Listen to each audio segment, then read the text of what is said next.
सबसे पहले मैं चाहता हूं कि आप ये पोस्ट को देख लें और जो इस पे लिखा है मैं आपके लिए पढ़ने जा रहा हूं। कैसे देखते व सुनते हो डैनियल राज को। जी आपके बीच वापस से पढ़ दे रहा हूं। कैसे देखते हो या सुनते हो डैनियल राज को, संस्था के नजरिए से या परमेश्वर के राज्य के नजरिए से। जी हां, कुछ 4 सालों से मसीह की देह में मजबूती लाने के लिए और उन सब भेड़ियों को एक्सपोज करने के लिए और मसीह की देह को जागरूक करने के लिए वचन की खुराक उन तक सही तरीके से पहुंचाने के लिए मैं डैनियल राज बहुत सारे वीडियोस बनाता हूं। एक एक विषय पे बात करता हूं, उस मुद्दे को लेकर कॉन्टेक्स्ट में, और साथ ही साथ कौन सा वचन किस संदर्भ में लिखा गया, उस वक्त क्या था, आज हमारे लिए वो क्या चीज है, लेखक का मन कैसा है, ट्रांसलेशन कैसा है। इन सब को स्टडी करके कुछ 4 सालों से मैं समझता हूं कि 5000 से भी ज्यादा मैंने वीडियोस फेसबुक, यूट्यूब, इंस्टाग्राम पर अपलोड कर दिए। उसके बीच वो चाहे दशमांश का विषय हो, वो चाहे अन्य भाषा यानी कि जिब्रिश की बात हो, क्योंकि पवित्र आत्मा के अन्य भाषा को मैं मानता हूं, लेकिन जिब्रिश और लूसीफर की भाषा रबा रबा इसको मैं नहीं मानता, क्योंकि वो बाइबल के बाहर है। और जैसा पहला यूहन्ना 4:1 कहता है कि हर एक आत्मा की प्रतीति ना करो, क्योंकि कुछ स्पिरिट्स हैं जो ऐसी हरकतें करवाती हैं, कुछ ऐसी स्पिरिट्स हैं जो मसीह के देह में घुस गई हैं और लोगों को, और खास करके सेवकों को, पास्टरों को और सो कॉल इंटरनेशनल स्पीकर को ऐसा बरमा दिया है कि जिसके चलते जब हम बातों को रखते हैं तो ये जो कॉन्सेप्ट अभी रखा हूं आपके बीच में, उसको समझाने के लिए मैं मजबूर हो गया हूं। तो सबसे पहले ये संस्था वाले, इनमें से वो सब जो मुझे प्रीच करते या टीच करते या मेरी एडिट वीडियो या फिर जिसको कहते हैं पूरी डिटेल में, जिसको कहते हैं फुल वीडियोस, एक एक टॉपिक पे, खास करके अन्य भाषा और दशमांश और ऐसे बहुत सारे मुद्दों पे जब मैं बात करता हूं, तो ये जो संस्था वाले, जब इनकी बातों को मैं खंडन करता हूं, इनके स्टेटमेंट्स को जब मैं खंडन करता हूं, इनकी टीचिंग को जो बाइबल के बाहर ये चर्च को सिखा चुके, क्योंकि इनके पहले के पास्टर्स इनको सिखा चुके हैं, तो संस्था के हिसाब से जब ये मुझे सुनते हैं, ये मुझे बिल्कुल पसंद नहीं करेंगे। आपने बिल्कुल ठीक सुना, ये मुझे बिल्कुल पसंद नहीं करेंगे। लेकिन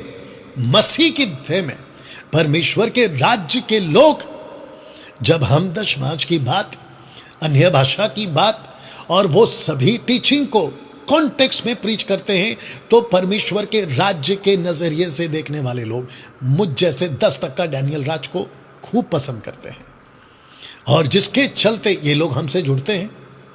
अभी जूम पर मेरे साथ में जो पास्टर्स हैं, लीडर्स हैं, जो मसीह मंथन बैठक को अलग अलग क्षेत्र में चलाते हैं, वो इस वक्त में मेरे साथ में कनेक्टेड हैं, और वो हमसे इसलिए जुड़े हैं क्योंकि वो राज्य के लोग हैं, वो संस्था के लोग नहीं। तो दोस्तों, इस बात को कहते और आपके बीच में इसको रखते हुए मैं फिर से कह दूं कि इस वक्त जो मुझे अभी फेसबुक पे देख रहा है, आप संस्था वाले हो तो आपको मेरी बात कभी पसंद नहीं आएगी, लेकिन अगर आप परमेश्वर के राज्य के लोग हो तो आपको मेरी बात पसंद आएगी, या फिर आपको मेरी हर स्टेटमेंट जो वचन के आधार पर है वो आपको पसंद आएगी। जिसके चलते मैंने ये वचन रखा है, मत्ती 24:14 लिखा है, राज्य का यह सुसमाचार या समाचार सारे जगत में प्रचार किया जाएगा। आगे का लाइन कहता है तब अंत आएगा। तो इसका मतलब है कि हम और मैं और जितने मसीह मंथन बैठक के पास्टर्स, लीडर्स अभी मेरे साथ में जूम पर कनेक्टेड हैं, उन सबको भी पता है कि हम संस्था वाले नहीं। मुझे किसी ने पूछा था बीच में मैसेंजर पे कि डैनियल भाई, बहुत सारे लोग खास करके सेवक आपका विरोध क्यों करते हैं, आपके विरोध में बातें क्यों करते हैं, और ये कुछ पॉपकॉर्न की तरह चिटर पुटर लोग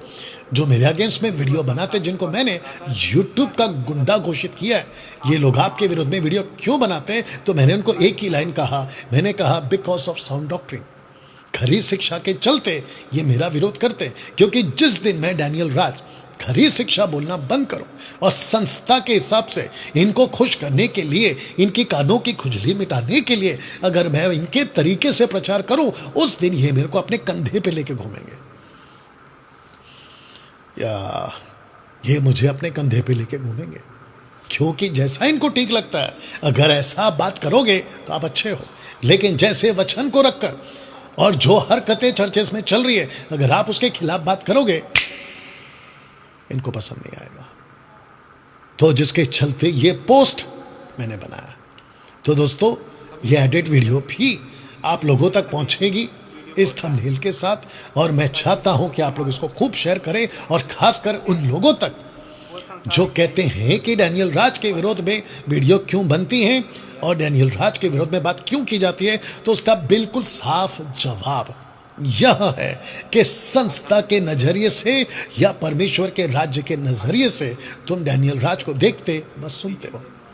बस इतनी सी बात अगर समझ आ गई कि ये संस्था वाले, तो ये मुझे कभी पसंद नहीं करेंगे। लेकिन अगर परमेश्वर के राज्य के लोग हैं, ये मुझे पसंद करेंगे ना। दोस्तों, आशा करता हूं कि आप ये बात को समझ गए।